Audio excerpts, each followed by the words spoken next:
So we're reading Srila Vaishesha Prabhu's Our Family Business,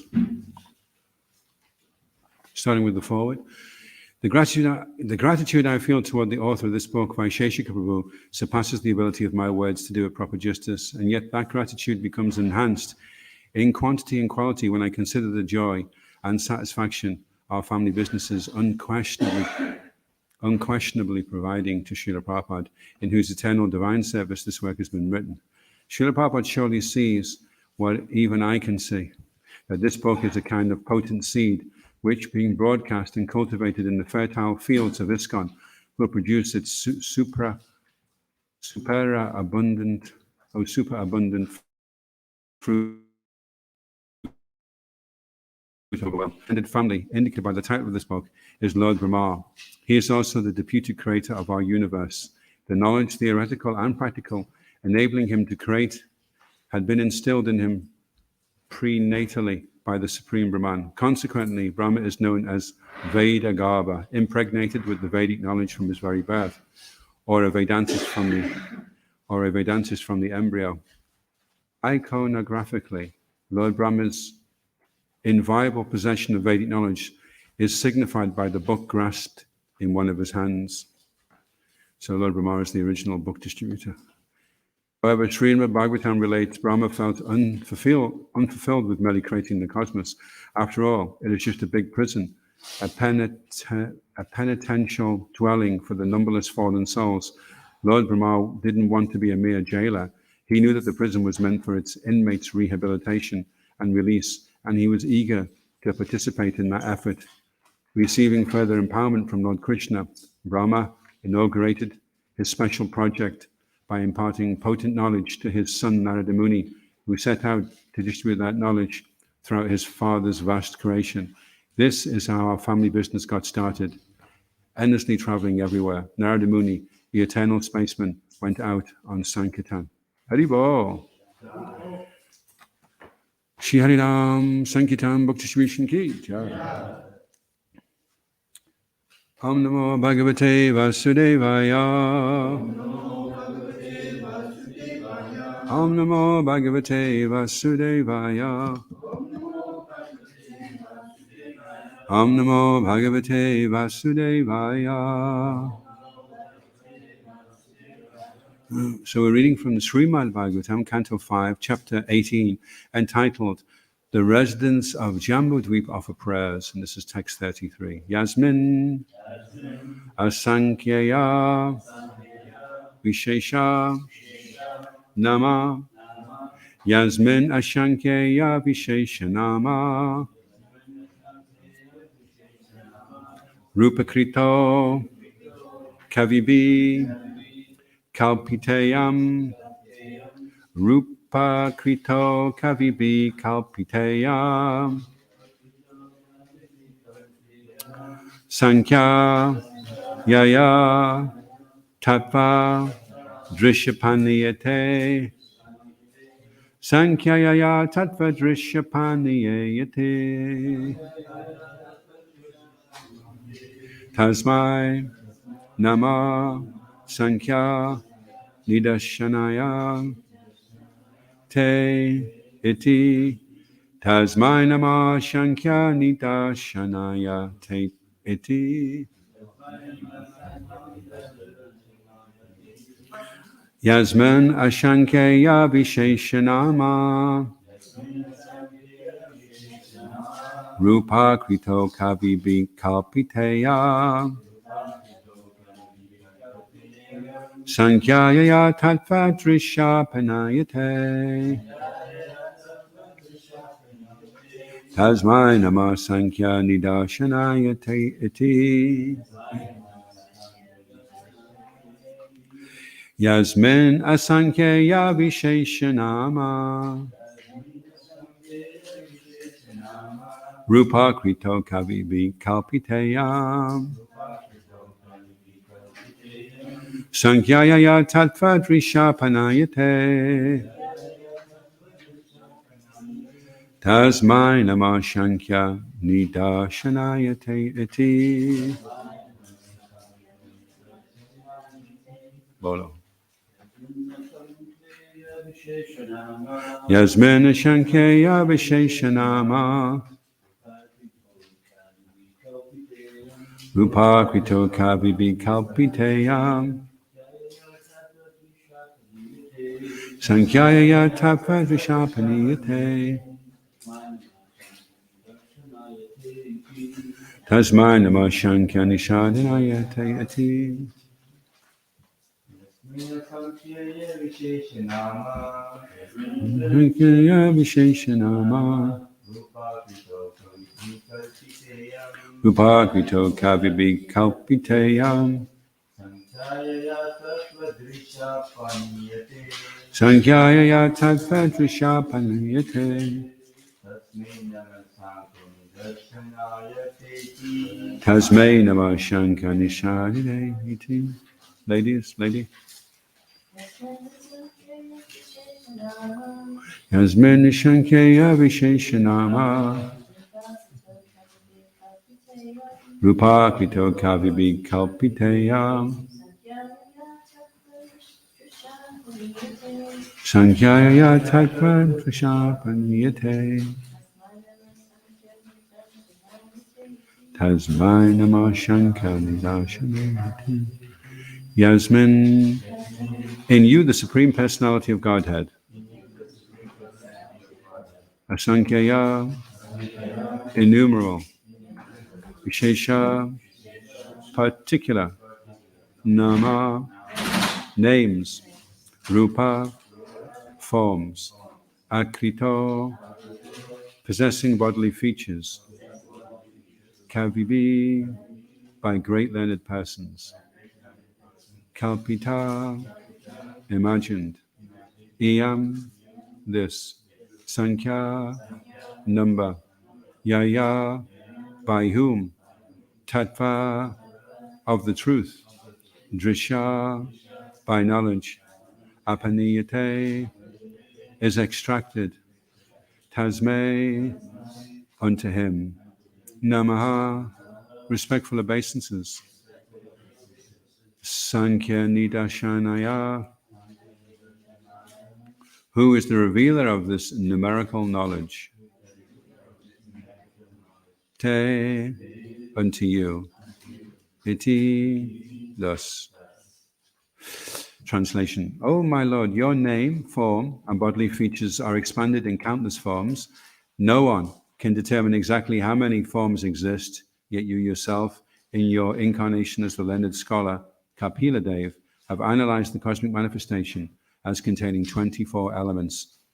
Therefore, if one is interested in Sankhya philosophy, by which one can enumerate the different truths, he must hear it from you. Unfortunately, non-devotees simply count the different elements and remain ignorant of your eternal form. I offer my respectful obeisances unto you. Responsively, please. O my Lord, your name, form and bodily features are expanded in countless forms. No one can determine exactly how many forms exist. Yet you yourself, in your incarnation, as the learned scholar Kapila Dev, have analyzed the cosmic manifestation as containing 24 elements. Therefore, if one is interested in Sankhya philosophy, by which one can enumerate the different truths,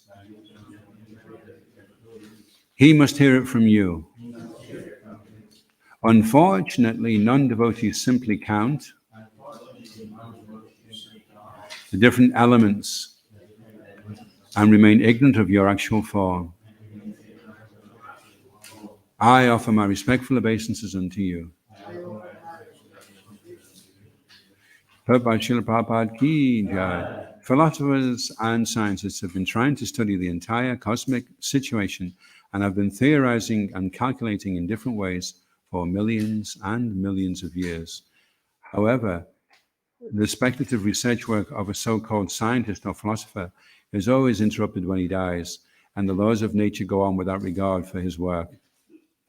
For billions of years, changes take place in the material creation, until at last the whole universe is dissolved and remains in an unmanifested state.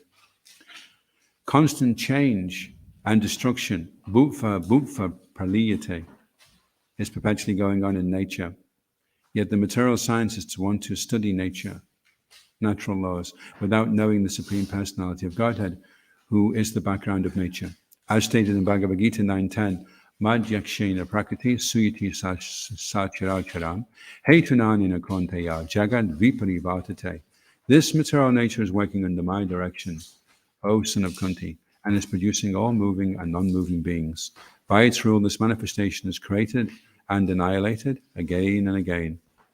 Now the material creation is manifest, eventually it will be annihilated and remain for millions of years in a dormant state, and finally it will again be created.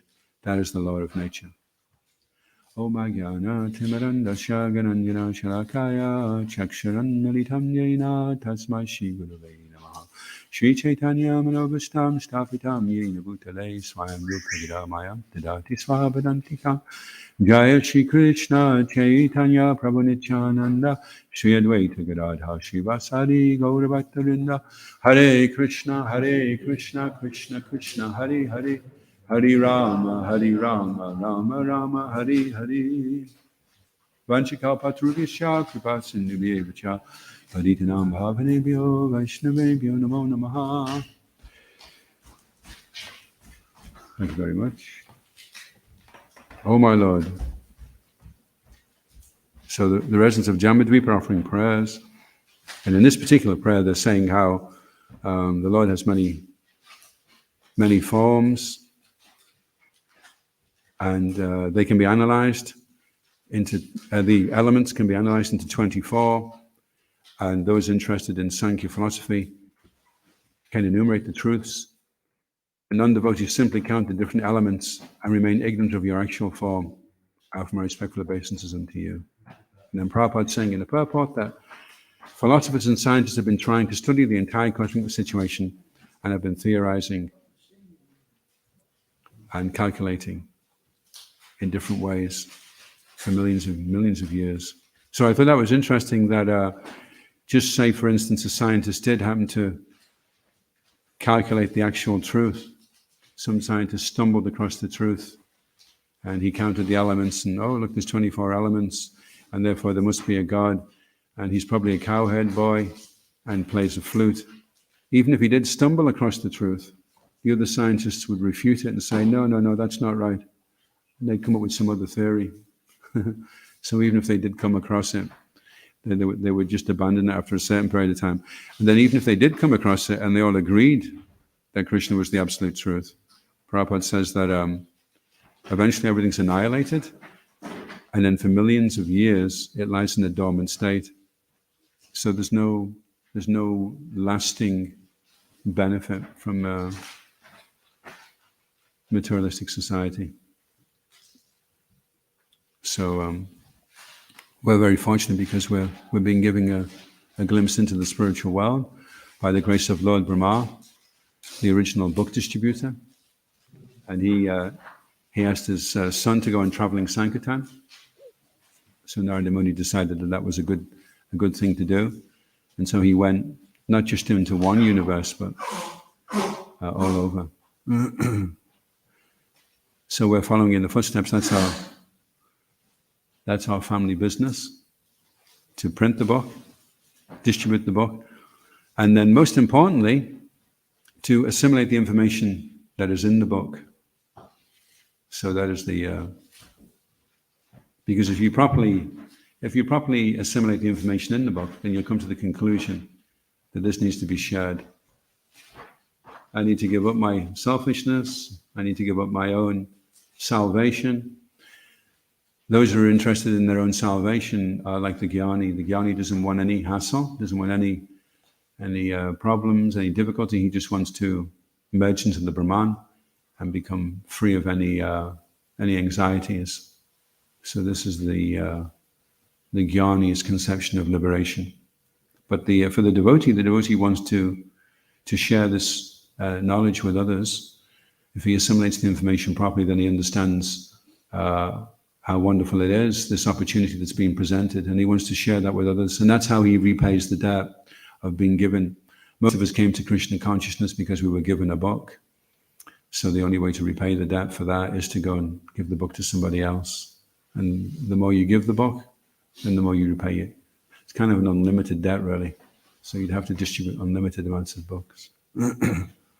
So that's our family business. And it's interesting because there is a lot of information available now. There's not just in the form of books.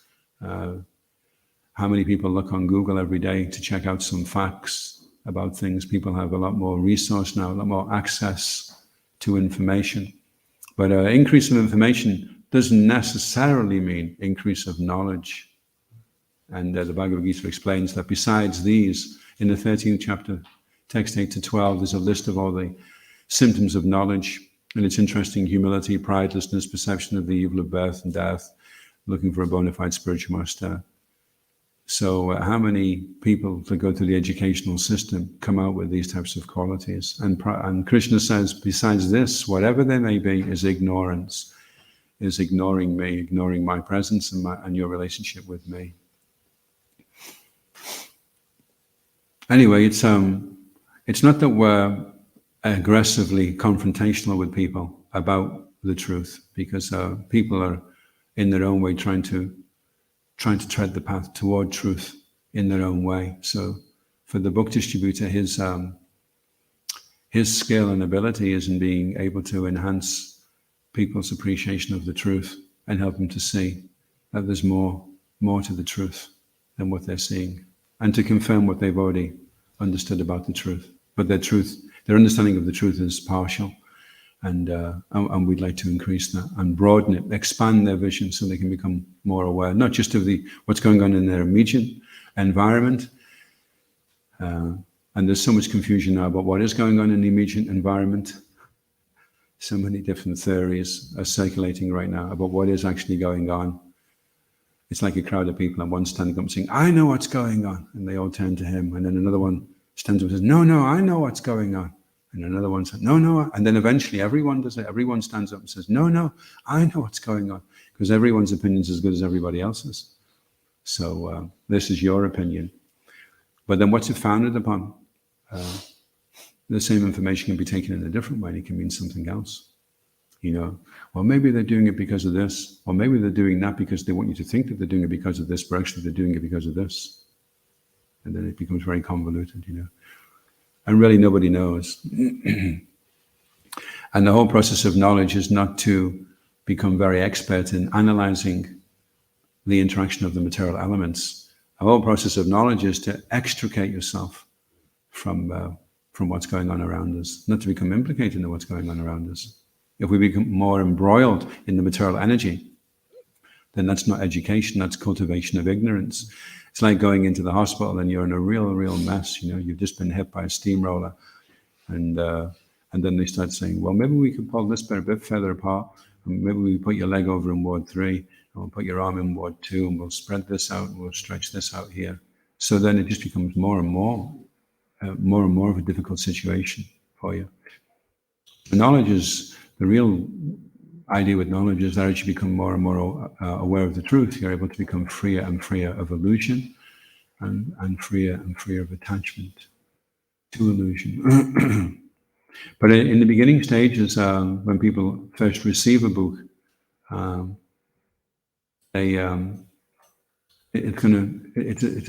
like in the family business, it's describing that it's a seed that's being planted. And so it takes time for that seed to cultivate. When the seed starts to grow, then the blossoming of the hearing process is that questions automatically should come up. If it's ready going in, then naturally you'll want to assimilate it. And that will naturally mean there'll be questions to organize and understand how to implement. So questions will naturally be there. So it may take a little time. If you do book distribution for a long time, and then you go back to see the same people year after year, sometimes it can take many years before people formulate a question. But you can't give a person an answer before they've asked the question. These are all the answers. There was a book like that by Monty Python that kept saying the answer to the universe is coming up on soon, And eventually when you got to it, it said the answer to the universe is 42. And then they said, and now we have to work out what the question was. So if people haven't got the questions, then don't try and give them the answers. But try and encourage them to ask the questions. It may be that they've closed down in certain areas. They've decided, well, there's just no point asking questions. When you're a kid, you have a lot of questions. And as you go on, you kind of get closed down, dumbed down by society. Well, there's no point asking that. Well, there's no point asking that. Well, you may as well forget that. Look, just get on with things and just make the most of it. So then you close down, you stop asking those questions, So by book distribution, we can stimulate people into thinking, well, that's true, actually, I never did get that question answered. And at the time, I thought it was pretty important. In fact, it is pretty important, but I'd just forgotten about it. I'd put it to the side to get on with so-called more important things. So it takes a little time. It takes a little time for us to change, and it takes time for others to change as well. But I was having a conversation with somebody last night, and he was talking about how people need to change in different ways. And I was encouraging him that Rupa Goswami is explaining that in the society of devotees, we have a tiered level of respect. So there's no tier where we're allowed to disrespect. It starts from at least respecting in the mind. Manasha Dreta, Dikshasti Chepanati Vas. We can offer pranams to those that are initiated, and then open our hearts to those that are devoid of the propensity to criticize, who are well-intentioned well-wishers. But there's no level where you can justify being disrespectful. And then that goes also for people outside that are not even devotees. Maybe they haven't chanted yet, maybe they haven't asked certain questions about life, but they're potentially can be. They're fertile ground for planting seeds. It's quite a fertile ground right now in Glasgow. A person was telling me last night that there's 40 vegetarian restaurants now in Glasgow, and 20 of them are vegan. I was asking them, well, how many restaurants are there? There can't be many others left after that. So that's a huge turnaround from when I first went to Glasgow. So things are changing. The ground's becoming very fertile. So it's wonderful. Today we're going to test the water. We're going to present people with an opportunity to engage in some form of devotional service and leave everybody with a favorable impression. If everybody goes away from you with a favorable impression, your energy levels will increase and your bliss levels will increase. Everyone's leaving you feeling good, feeling happy, then you'll feel good. It's when the interaction isn't so good. And then that starts to take away the energy. So we have to learn how to do that. Always be nice with people, always friendly, cordial, positive. and just seeing which ones are right, picking the right ones. Any questions or comments? Yes, Prabhupada Pranaprabhu. Speaking, so when you said what vegetarian restaurants in Glasgow, I was thinking that a few years ago, a couple of decades ago, and everybody, not everybody, but a lot of people were stabbing each other. And it wasn't unusual, like 5 or 6 deaths every weekend. Wow. Stabbing.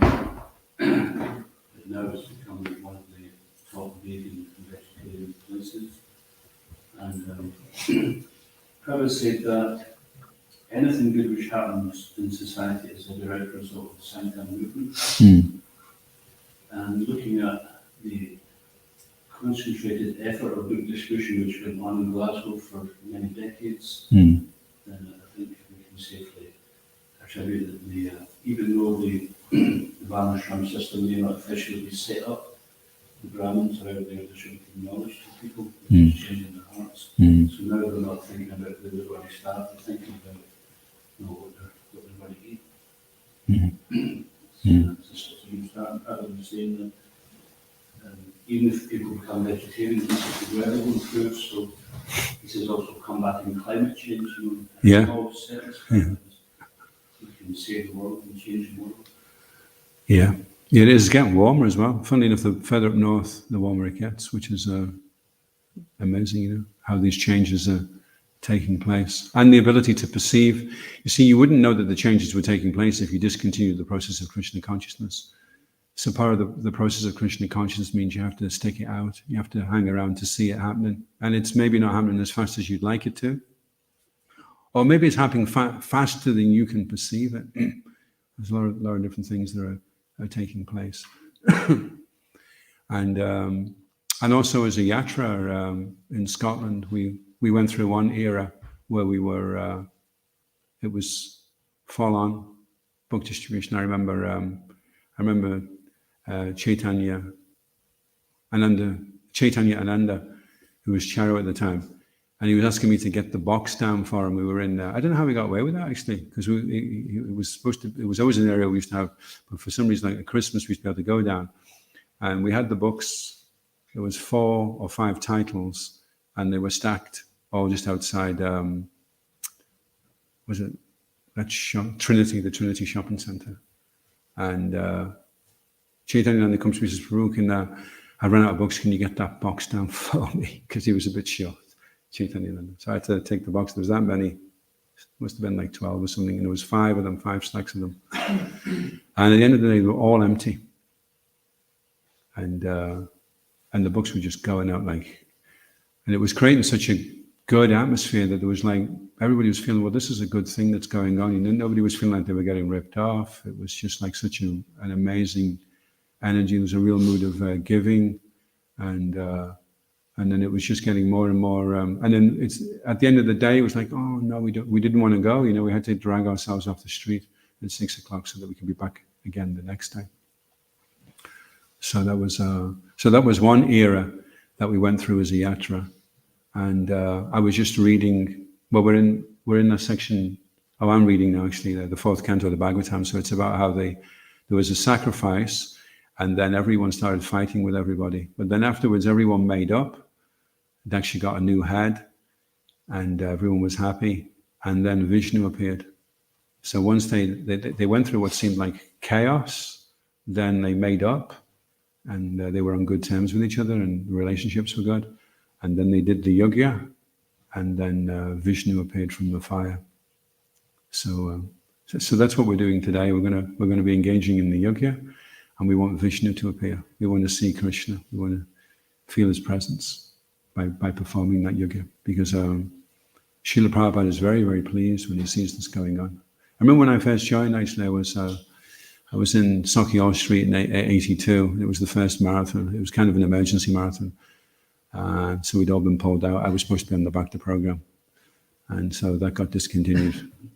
And I was out there, and we had these coats that had been bought for us, and they were ready handy for putting the cans in, we were shaking the can. But the problem was once you had 2 full cans, naturally you put them in your pockets. And after a week of that, the coat was looking really, really weird, really kind of deformed, Nobody in on the planet Earth was walking around in coats like that. And especially if the cans were full, and then you were walking up, it looked really unusual. But anyway, I had a dream, and I had a dream about Srila Prabhupada. And the next day when I went out, it was just such an amazing experience. It was like Srila Prabhupada took the lid off the sky, and he was leaning on top of the buildings, and he was watching me. And although I couldn't directly see him, I just felt like Prabhupada was just smiling and watching everything going on, the book distribution going on, the Lakshmi collection going on, people being engaged. And all day I just felt like I was being watched by Prabhupada, so I felt really safe. I was really happy, really content to just do it, So that's what's going on when I was able to appreciate or perceive that. And the thing is to try and detach from all the niggly, itsy bitsy things that are going on, and try and see the bigger picture. That Prabhupada is watching, and that he's pleased. And if he isn't, and that is going on, then the other things really aren't so significant. We can get caught up in all the 24 elements and analytically enumerating different truths and getting into all that. But if we miss the whole point of everything, which is to perceive the presence of the Lord, then we miss out. We miss out on the greatest fortune.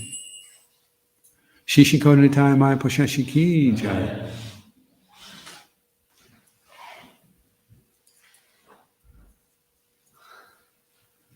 Yes, it's kind of futile, really. Even if you do study all the elements and you work everything out, and you start being able to make far out cars or whatever it is that you use it for, it's all really just a waste of time, because you have to leave it behind, and then and eventually whatever it is, it all gets closed down for millions of years and lies in a dormant state, and then gets first of all it's all built up, and then it all gets dismantled, and then you build it up again, and it's just dismantled. Like the whole thing is just a waste of time. It's all futile, really. Constant change and destruction, buffa praliyate, perpetually going on. So rather than becoming involved or implicated in that, we understand Magic Shena Prakriti, that it's working under Krishna's direction, and we just leave it behind. We get out the... that was a nice point that was being made as well, wasn't it? That Lord Brahma wasn't satisfied with just being a jailer.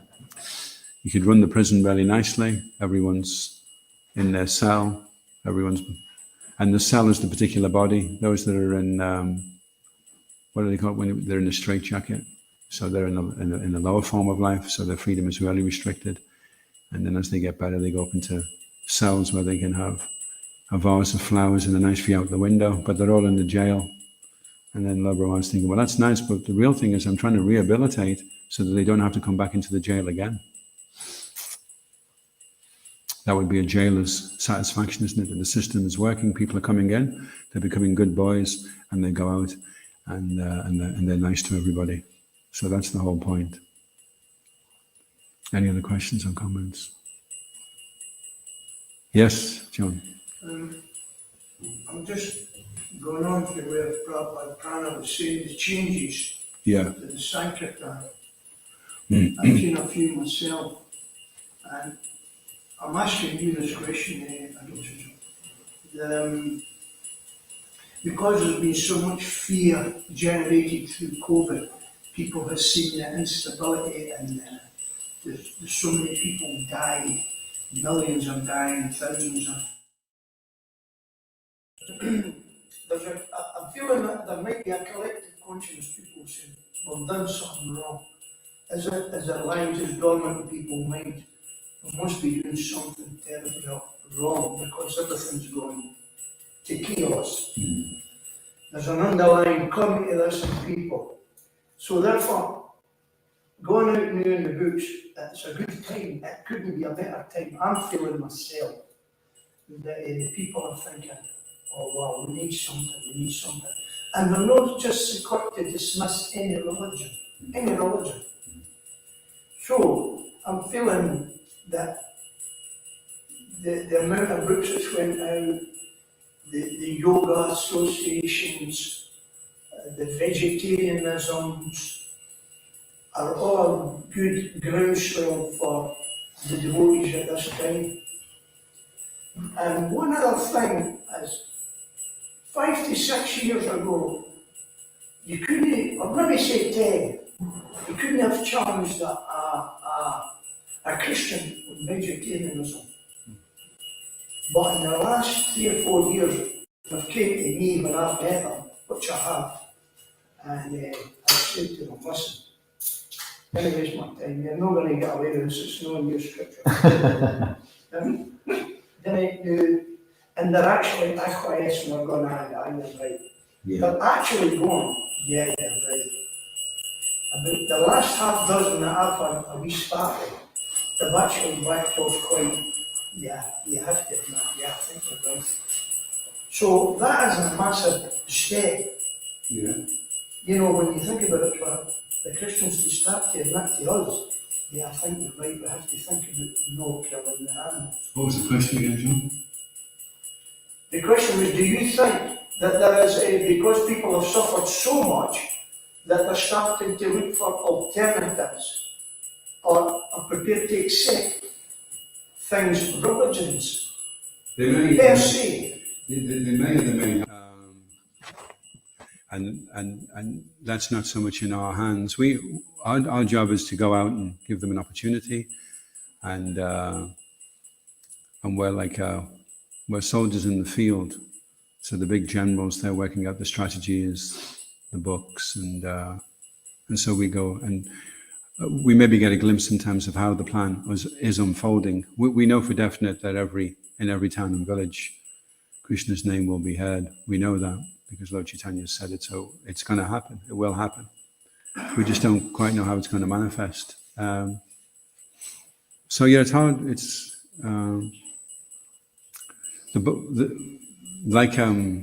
I was speaking to Janardhan yesterday actually, and he's chanting a lot of rounds now, and he was saying, even though he's not getting into hearing every syllable and getting into all the nuances and the finer detail, he's just going, just by sheer volume of chanting, it's going to tip the scales and have a huge effect on the consciousness.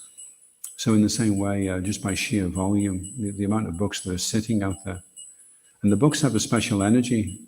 When you go down now into the seminar room, it's not the same anymore.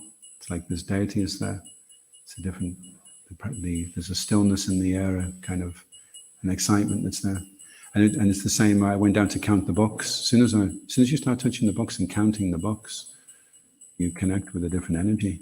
So that energy, the more that we become pure, the more we can perceive what's going on and how people's hearts are being changed.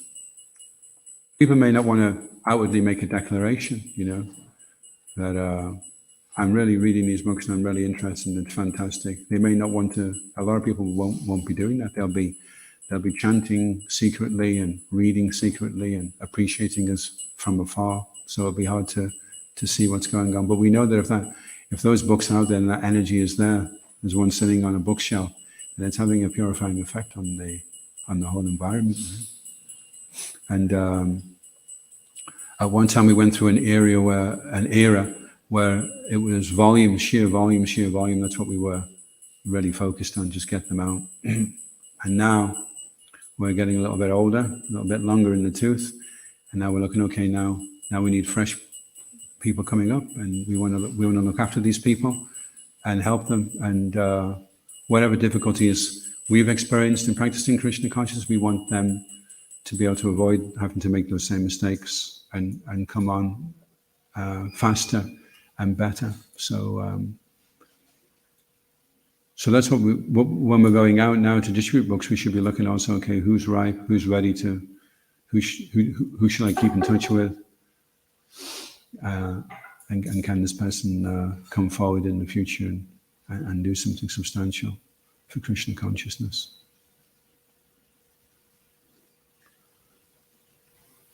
The easy part is planting everything. You can plant loads of things, and that's great.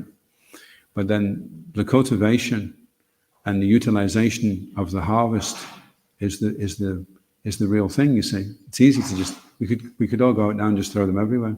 As Ian knows, the challenge is, can you harvest it? And okay, you've harvested it, great. We've got 10 million apples. So what are we going to do with them? You know. Then you've got to work out how you're going to make jam out of them and tea out of them and use them. Krishna's sending. So when Krishna's sending things, you have to utilize it nicely. If you don't, then Krishna's like, well, why should I keep sending you things, you see? So we have to be careful that we don't waste opportunities. We've planted a lot of seeds, and now it's time to harvest and put the fruits to good use. In Hungary, they have a really good system. They have most houses have a thing at the bottom. What's it called underneath? Cellar. A cellar, yeah. And it's cool and dark. And when you go down in there, they've got loads of jars with pears and apples and different things in like a kind of sugar water, and it's just preserved. It can stay like that for years. And then in the winter, they can go down into their cellar and pull out a few jars of things and come back up, you know. So they utilize everything very nicely. Nothing is wasted. So yeah, it's an interesting era that we're coming into now. Like you say, there's a shift in consciousness. The system is breaking down. It's not working, and it's so precarious. And people are becoming more and more aware of that. The whole planet, they're having this COP26. They're addressing, okay, I think we're going in the wrong direction, guys. If we carry on at the rate we are, then we'll need 2 planets. Because it's not sustainable. You cannot burn up the energy and throw away the amount of stuff we are at the rate we are and expect the planet to continue. Everything will just collapse and close down, you know. So even if you're a really selfish person, but you're worried about your kids and your grandkids, you can be thinking, well, maybe I'll just about get away with it, but there won't be much left after that, you know.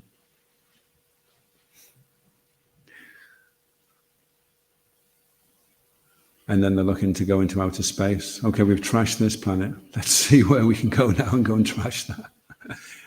And they have this idea, well, we're going to go to Mars and bring the water back. Wouldn't it be cheaper to just work out how to not waste the water here and fly all the way to Mars and bring the water back? Prabhupada got really angry. He said, Prabhupada, they're going to go to the moon and they're going to irrigate it and start growing stuff. And Prabhupada exploded. He said, well, why don't they irrigate here? Why don't they irrigate this planet? People are starving on this planet. Why are they going to the moon to go and irrigate it? Look after this planet. You've made a mess of this planet. Get this planet good, and we can look at it. And sustainability means a change of consciousness. They say that you change when you change the way you see things. So if you're not happy about the way you are and you want to change the way you are, then change the way you're seeing things.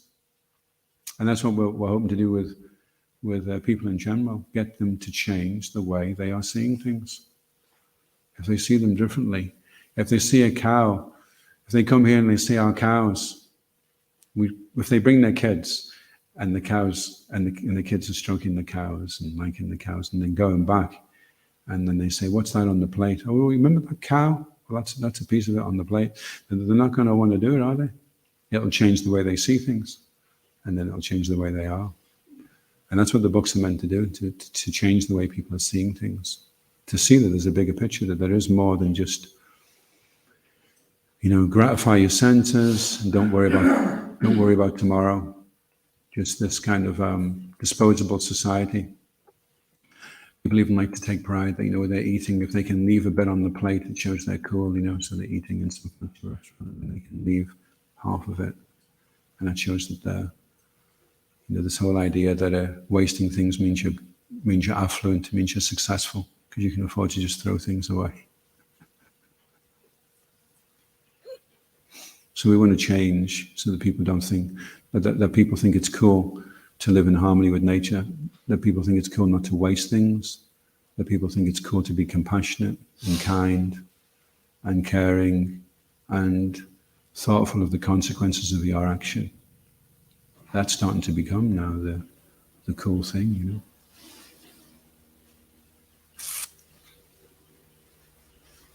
And what's the result of being just concerned with yourself and just being greedy? It's just that you become fat and miserable, and you die of obesity. So that? Surely that's not the goal. If you look at the older people that society is producing, is that what we want to become? Is that the goal, or is it to become wise and fearless of death, and kind and caring and loving? That's the goal, surely. A question, Prabhu. So 2020 COVID struck and things were like lockdown and all. And in human behavior, we see this tendency when people are stopped from their normal routines and all. When they come out, they go more heavy in the material sense enjoyment. Yeah. So could it be like, say, 2022, things go back to normal say, society?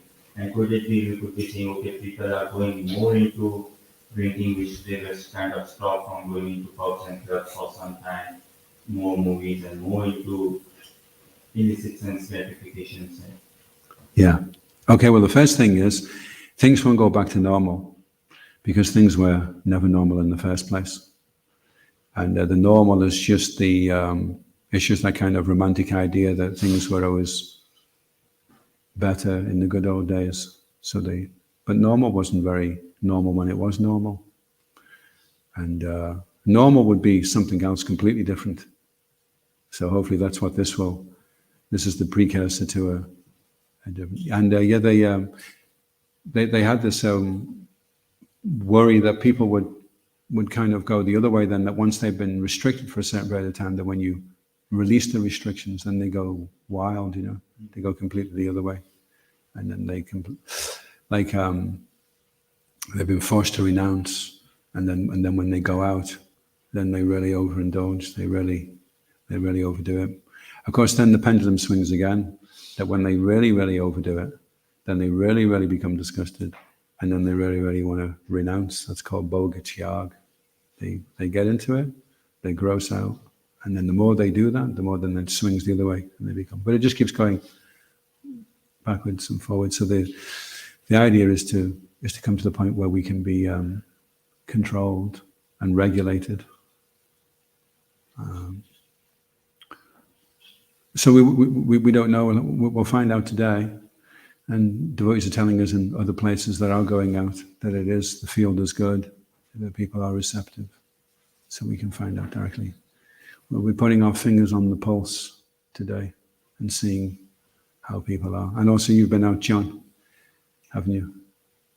I think there's a change in the air. I'm hoping that it continues. Yeah. I'm really hoping. Yeah.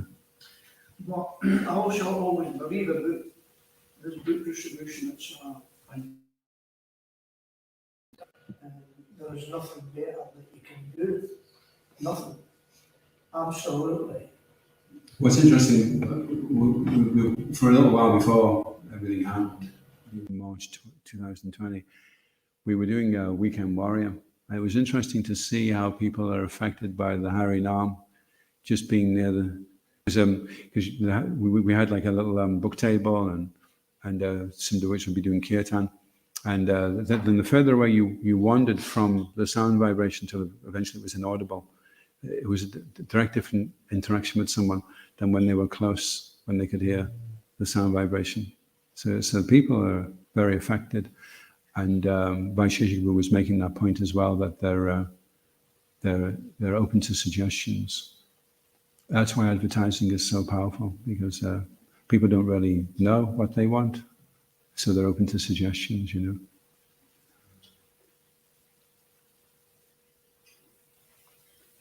And so we can do that. Okay. So I'll finish there. We'll finish a little sharpish today so we can get our things together. ISKCON Govinda ki, Srila Prabhupada ki, Gaura Premanandi, Haribol.